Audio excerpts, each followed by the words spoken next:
Warga PDRM yang dikasihi sekalian, trend pelibatan pegawai polis dalam salah laku jenayah, dadah dan juga disiplin dilihat semakin runcing. Bukan sahaja gagal dalam penyelidikan, malah ada yang turut sama terlibat dalam kes jenayah. Seperti mana yang terkini, seorang ASP dan bersama 6 pegawai rendah polis yang ditahan melakukan pemerasan dan cabul ke atas seorang wanita semasa siasatan kes narkotik. Semua warga PDRM harus mengambil iktibar dan peringatan atas apa yang berlaku.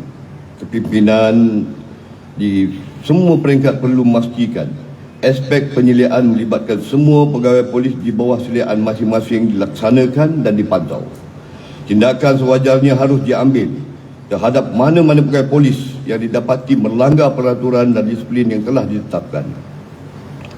Jabatan Integriti dan Pemantauan Standard JIPS juga akan lebih proaktif dalam mengambil tindakan mengesan salah laku pegawai polis dan anggota polis. Saya tidak akan berkompromi dengan siapa jua yang terlibat dalam isu salah laku yang memberikan imej buruk kepada pasukan. Justru saya mahu penyelidikan secara close monitoring dilaksanakan dengan lebih berkesan, antaranya melalui pelaksanaan ujian saringan awal urin ataupun air kencing secara berkala.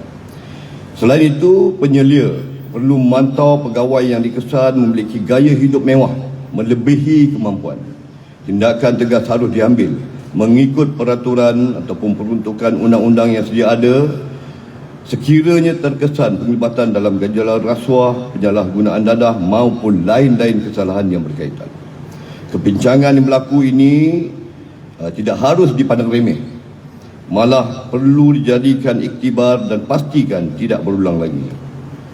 Arahan dan dasar sedia ada yang sedang berkuasa perlu diamati, dilaksanakan dengan berkesan dan sentiasa diperingati kepada semua anggota dan pegawai. Hadirin hadirat yang dimuliakan, seperti semua sedia maklum, kejayaan sebagai seorang pegawai polis merupakan antara kerjaya yang sangat mencabar dan memerlukan kekuatan fizikal, mental dan juga emosi. Kejayaan ini amat mulia di sisi agama kerana pengorbanan yang dilakukan demi kesejahteraan masyarakat dan negara. Bertepatan dengan sambutan Bulan Kaunseling Kebangsaan pada bulan ini dengan tema Tekad Empati Sejahtera Insan, ia merupakan platform untuk mempromosikan kesedaran terhadap kepentingan penjagaan kesihatan mental. Lebih-lebih lagi, ekoran perubahan landscape dan prestasi kesejahteraan masyarakat yang terdedah serta terkesan akibat globalisasi juga lejakkan teknologi.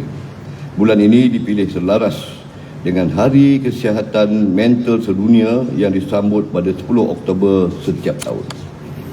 Justru suka saya sarankan di sini agar warga PDRM, khususnya pegawai penyelia yang lebih peka dan prihatin terhadap sebarang perubahan tingkah laku dan psikologi yang dialami oleh pegawai masing-masing. Kesihatan mental amat subjektif, luas dan merangkumi pelbagai aspek yang boleh membabitkan sesiapa saja. Kenyataan prejudis bahawa hanya yang sakit mental saja perlu berjumpa doktor harus dikikis. Realitinya, pengurusan kaunseling yang berkesan mampu membantu seorang pegawai daripada terjerumus dalam pelbagai masalah peribadi, kerjaya, keluarga dan juga hubungan interpersonal. Di samping itu juga ia dapat membantu pegawai meningkatkan pembangunan diri mereka bagi mencapai tahap kefungsian psikologi yang tinggi, seterusnya penghasilan kerja yang produktif dan berkualiti. Sehubungan itu, perkhidmatan kaunseling yang disediakan oleh pasukan harus dimanfaatkan sepenuhnya demi kesejahteraan kita bersama.